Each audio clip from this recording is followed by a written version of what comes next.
It was just past midnight when I sat alone on the couch, the blue light of the TV flickering across the empty living room. My phone buzzed, and I glanced down to see her message, "Don't wait for me." No explanation, no reason, just those 4 words. My heart sank a little. For the past few weeks, she'd been distant, always working late, always with that same tired smile when she got home. I wanted to believe her, I really did. But something inside me felt wrong that night. Her tone, her casual words, they didn't sound like my wife anymore. It wasn't just fatigue. It was detachment.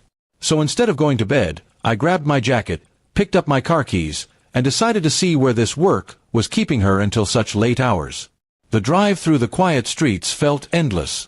My heart pounded with every passing minute, torn between hope and dread.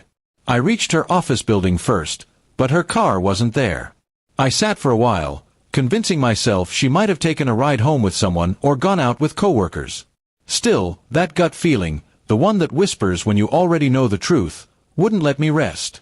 So, I drove toward a place I'd once seen her mention in a conversation, a quiet street near a friend's house, on the other side of town. When I turned the corner, I froze. There it was.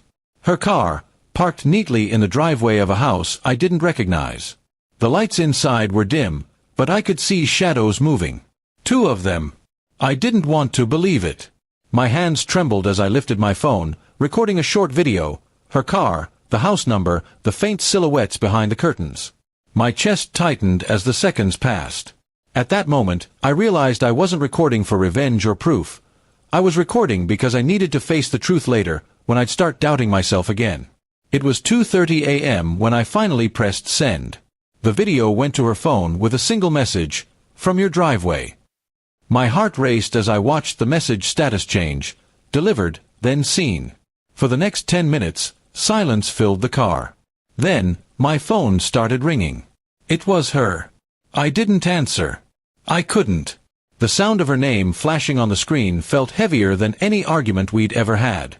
After the 5th call, she stopped. Moments later, a message appeared, "Please, let me explain." But explanations can't fix betrayal. Not when the truth is already staring you in the face through your own windshield. I sat there until dawn, watching the lights inside turn off. At one point, I saw the door open, and she stepped out, startled, nervous, scanning the street like she expected me to be there. She didn't know I was sitting just a few cars away, watching her run to her car like a guilty thief. When she finally drove off, I didn't follow. There was nothing left to chase. Back home, the silence felt different. It wasn't peace, it was emptiness. The kind that settles in when trust has been broken beyond repair. Her key turned in the lock around 4 a.m., and she entered quietly, probably hoping I'd be asleep. I stayed still on the couch, pretending to be lost in thought.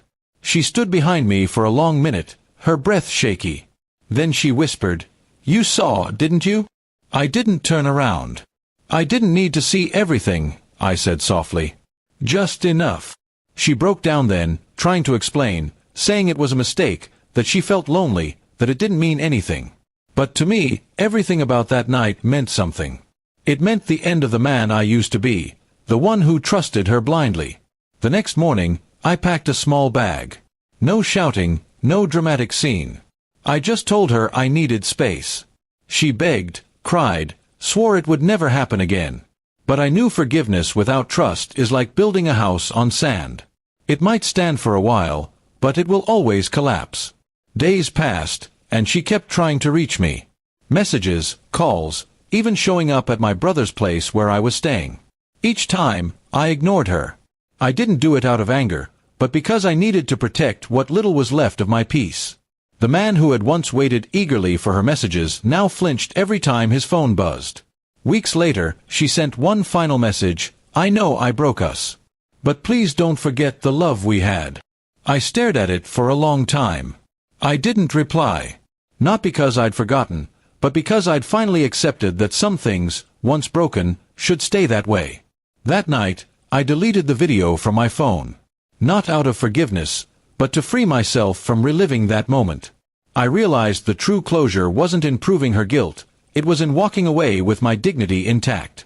Sometimes, silence says everything words can't. And that was the last time I ever waited for her.